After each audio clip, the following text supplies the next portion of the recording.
Hello student, welcome my channel Shri Academy, and in this video we are going to discuss question number 1 part B of exercise 8.3 for class 8, and in this question we have rupees 18,000 for 2.5 year at 10% per annum compounded annually.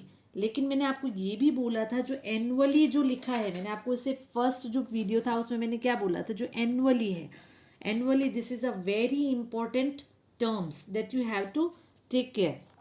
यहाँ पर annually है तो अभी तक तो मैंने इसका half yearly का कोई रूल नहीं बताया, एनुअली है तो हमें जो गिवन है हम वो लिखेंगे यहाँ पर। ओके, तो गिवन देखो, गिवन है प्रिंसिपल इज 18,000, उसके बाद टाइम, टाइम है 2.5 ईयर।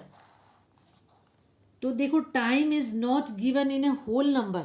हमेशा जो मैंने जो फॉर्मूला हम अप्लाई किया है वो किस पे किया है, टाइम एन गिवन होता है वो होल नंबर होता है, but here time is not given in a whole number and time is given in fraction. Okay, तो अब देखो हमें क्या करना है वो मैं बताती हूँ। तो रेट हमारे पास है 10% per annum, 10% per annum.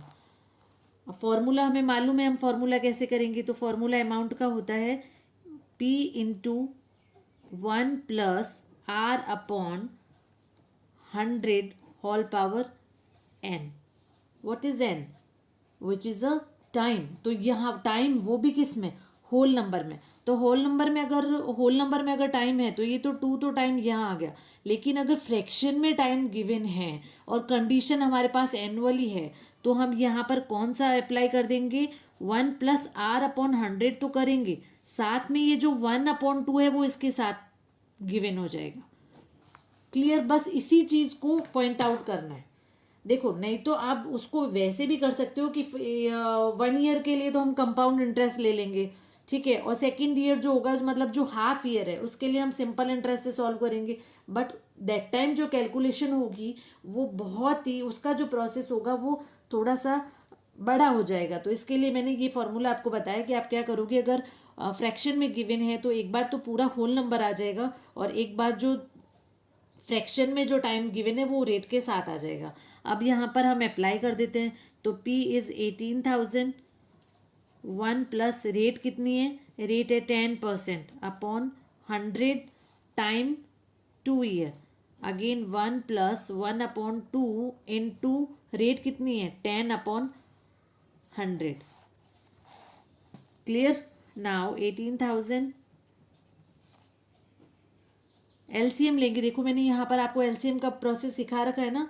So we take LCM then 100+10, 1+10/100। तो एलसीएम लेंगे तो क्या हो जाएगा, 100+10 तो 110, 110/100 स्क्वायर कैंसिल आउट, सो 105/100। नाउ 18,000 0 से 0 कट हो जाएगा और यहाँ पर देखो अब यहाँ स्क्वायर आ रहा है, तो square you should to know how to calculate the square and cube quickly, and now if possible learn all the square till 25 cube, 25 and cube at least 11।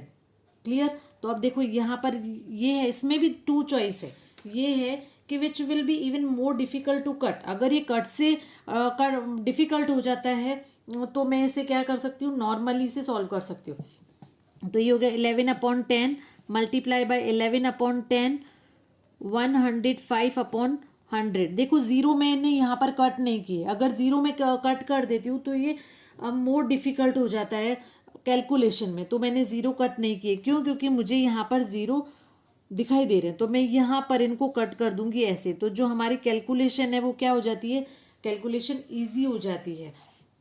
तो जो कैलकुलेटेड पार्ट है living on you, it's your choice कि तुम इसे कैसे more easier बना सकते हो। तो 18 multiply by 11 square is 121 into 105/10। तो देखो मल्टीप्लीकेशन ज़्यादा इजी हो जाता है कंपेयर टू डिवाइड के, तो हम इसे मल्टीप्लाई करेंगे। और इसमें भी अगर चाहें तो हम 5 से इसे कट कर सकते हैं, क्योंकि ये 2 रिड्यूस हो जाएगा। 5 2 जा 10 और 5 2 जा 10, 5 1 जा 5। अब 2 से ये फिर कैंसिल हो जाएगा। सो 9 मल्टीप्लाई बाई 121 इंटू 21। तो जो ये कैलकुलेशन है वो हमारी ज़्यादा इजी हो जाएगी। तो ये आंसर आ जाएगा रुपीज़ 22,869। तो ये हमारा आ गया अमाउंट। अब हमें क्या फाइंड आउट करना है, क्योंकि फर्स्ट का पार्ट है, मीन्स हमें क्या करना है, कंपाउंड इंटरेस्ट भी फाइंड आउट करना है। तो कंपाउंड इंटरेस्ट क्या होता है, A minus P. Compound interest is A minus P. Amount कितना है, 22,869 माइनस 18,000। सो रिमेनिंग इज, जो हमारा आंसर आ जाएगा वो आ जाएगा 8 6 9 12 8 4689। Clear? So it was the second part of question number 1. Now let's move ahead. Thank you.